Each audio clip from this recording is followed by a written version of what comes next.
মুত্তাকিদের গুণ। ওয়া ইউকিমুনাস সালাহ, যারা নামাজ কায়েম করে। কি কায়েম করে? নামাজ।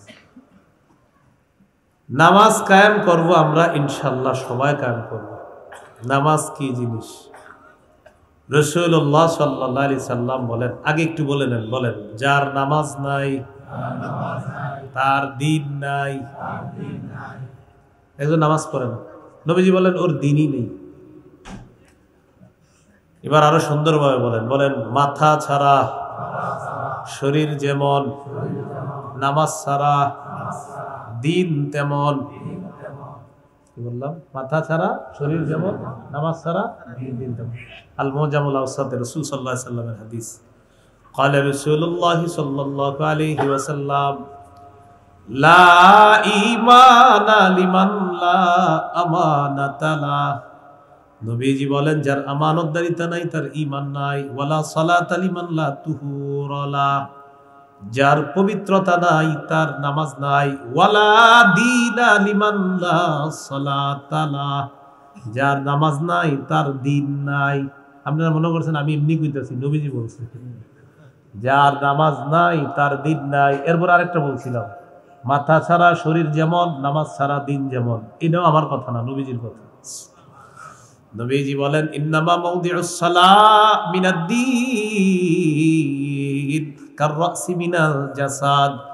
নবীজি বলেন, শরীরের জন্য মাথা যেমন, দিনের জন্য নামাজ তেমন। মাথা ছাড়া যেমন শরীর নাই, নবী বলেন নামাজ ছাড়া তেমন দিন নাই। নামাজ ছাড়া দিন নাই, মাথা ছাড়া শরীর নেই। এমন মনে করেন হুজুর আমার মাথা লাগবে না, তো আপনার মাথা লাগবে না যদি কোন, আচ্ছা আহের মাথাটা কাটতে দিয়ে। মাথা ছাড়া আপনি যেমন, নামাজ ছাড়া আপনার দিন তেমন। তাহলে আজকে থেকে নামাজ জানা না পড়বেন, চিন্তা করবেন, আচ্ছা আমার মাথাটা না থাকলে কেমন হইতো? তখন আপনার আরেকজন বলবে, তোমার নামাজ ছাড়া দিন যেমন, তোমার মাথা ছাড়া শরীরও তেমন। তাহলে মাথা না থাকলে আপনি নিজের প্রশ্ন করবেন, আমার মাথাটা না থাকলে এটা কোনো কথা? নবীও বলেন, নামাজ না পড়লে তোমার দিন নাই, এটা কোনো কথা? আমার মাথা না থাকলে আমার শরীর থাকবে না, মাথা থাকবে না, এটা কোনো কথা? নবীও বলেন নামাজ পড়বা না, এটা কোনো কথা? কি বলতেছেন? যে মাথা থাকবে না এটা কোনো কথা, নবী বলেন নামাজ পড়বা না, এটা কোনো কথা? কেন হুজুর, কেন নামাজ পড়বো? নবীও বলতেছেন কেন মাথা লাগবে? হুজুর মাথা ছাড়া তো আমার মূল্যই নেই। নবীও বলছেন নামাজ ছাড়া দিন নেই। তো 2 নাম্বার, ইউকিমুনাস সালাহ, যারা নামাজ কায়েম করে। আমরা সবাই নামাজ পড়বো, বলেন ইনশাআল্লাহ। আল্লাহ তৌফিক দান করেন। ইবনে মাজাহ 278 নম্বর হাদিস। قال رسول الله صلى الله عليه وسلم استقيموا, নবী বলেন তোমরা দ্বীনের উপর অটল থাকবা, অবিচল থাকবা। ওয়ালান তুহসু, তবে এটা এত সোজা না। দ্বীনের উপর অটল থাকবা, যদিও দ্বীনের উপর অটল থাকাটা এত সহজ ব্যাপার না, কষ্ট হবে। হ্যাঁ, কষ্ট হবে, অটল থাকতে পারবা না এত সহজে। এরপর নবী বলেন, ওয়ালামু, জেনে রাখো, আন্না মিন আফজালি আমালিকুম আস-সালাহ, তোমাদের সবচেয়ে শ্রেষ্ঠ ইবাদত হলো নামাজ। তোমাদের সবচেয়ে শ্রেষ্ঠ আমল হলো নামাজ। বলেন শ্রেষ্ঠ আমল কি? নামাজ। হাদিসের শেষে নবী বলেন, ওয়ালা ইউহাফিজু আলাল ওযুই ইল্লা মুমিন। নবীজি বলেন মুমিনরাই ওযু গুরুত্ব সহকারে করে। মুমিনরাই ওযু গুরুত্ব সহকারে করে। মুমিনরা ওযু করে গুরুত্ব সহকারে। তিরমিজির হাদিস, 4 নম্বর হাদিস। সবাই আমার সাথে একটু বলেন, বলেন, নামাজের চাবি ওযু, জান্নাতের চাবি নামাজ। এবার বলেন, জান্নাতের চাবি নামাজ, নামাজের চাবি ওযু। এটাও নবীজি বলছে, তিরমিজির 4 নম্বর হাদিস।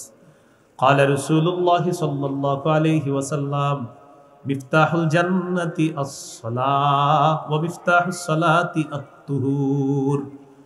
নবীজি বলেন জান্নাতের চাবি হলো নামাজ, নামাজের চাবি হলো পবিত্রতা অর্জন করা। পবিত্রতা নামক চাবি দিয়ে নামাজ খুলতে হবে, আর নামাজ নামক চাবি দিয়ে জান্নাত খুলতে হবে। সুবহানাল্লাহ। মনে থাকবে নি?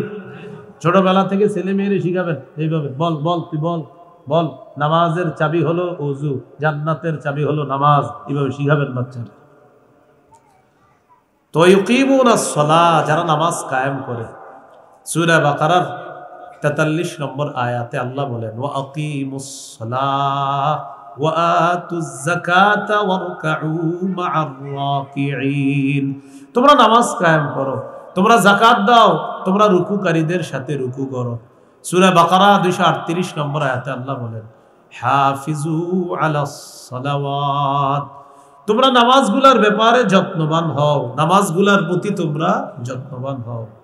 সূরা আনকাবুতের 45 নম্বর আয়াতে আল্লাহ বলেন উতলু মা উহিয়া ইলাইকা মিনাল কিতাবি ওয়া আকিমিস সালাহ। নবী আপনার উপর যে কোরআন নাজিল করা হয়েছে এই কোরআন আপনি তেলাওয়াত করে শোনায়া দেন। ওয়া আকিমিস সালাত, নামাজ কায়েম করেন। কি বলতেছে দেখেন, নবী আপনি কোরআন তেলাওয়াত করে শোনায়া দেন, আপনি নামাজ কায়েম করেন। এরপরে বলে ইন্নাস সালাতা তানহা আনিল ফাহশাই ওয়াল মুনকার। আল্লাহ তাআলা বলেন নিশ্চয়ই নামাজ অশ্লীলতা থেকে ফিরিয়ে রাখে, বাধা দেয়। ওয়াল মুনকার, অপছন্দনীয় জিনিস থেকে বাধা দেয়। নামাজ অশ্লীলতা থেকে দূরে রাখে, অপছন্দনীয় জিনিস থেকে দূরে রাখে। সূরা তাহা 14 নম্বর আয়াত। কারা কারা বেশি বেশি আল্লাহরে স্মরণ করতে চাই বলেন? আল্লাহ তৌফিক দান করেন। বলেন আমার সাথে, আল্লাহকে স্মরণ করার শ্রেষ্ঠ ইবাদত হলো নামাজ। কি বলেন তো? সূরা তাহা 14 নম্বর আয়াতে আল্লাহ বলেন ওয়া আকিমিস সালাতা লিযিকরি, আমার স্মরণ করার জন্য, আমাকে মনে করার জন্য একটু নামাজ পড়ো। সুবহানাল্লাহ, আমার স্মরণার্থে নামাজ কায়েম করো। কি সুন্দর কথা। আগের থেকে বলি, কি বলতেছে? ইন্নানি আনাল্লাহ, আমি আল্লাহ।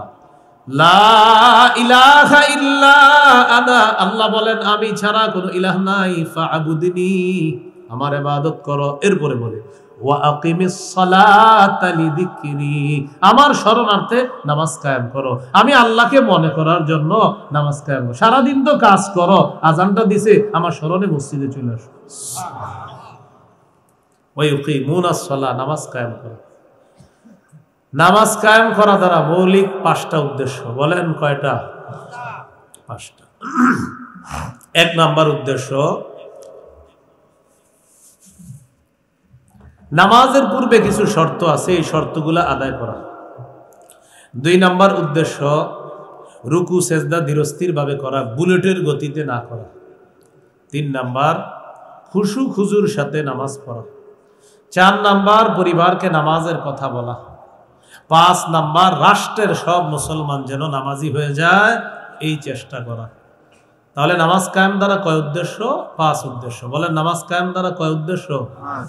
5টি উদ্দেশ্য নামাজ কায়েম দ্বারা। 1 নাম্বার, আল মুহাফাজাতু আলা শুরুতিস সালাহ, নামাজের পূর্বে কিছু শর্ত আছে, এই শর্তগুলো আদায় করা। শরীর পাক, কাপড় পাক, নামাজের জায়গা পাক, সতর ডাকা, কিবলামুখী হওয়া, ওয়াক্ত মতো নামাজ পড়া, নামাজের নিয়ত করা। এই মক্তবের বাচ্চাদেরকে দাঁড় করায় দেন, ওরা সুন্দর বলে দিবে, যদিও আপনারাও পারবেন আশা করি।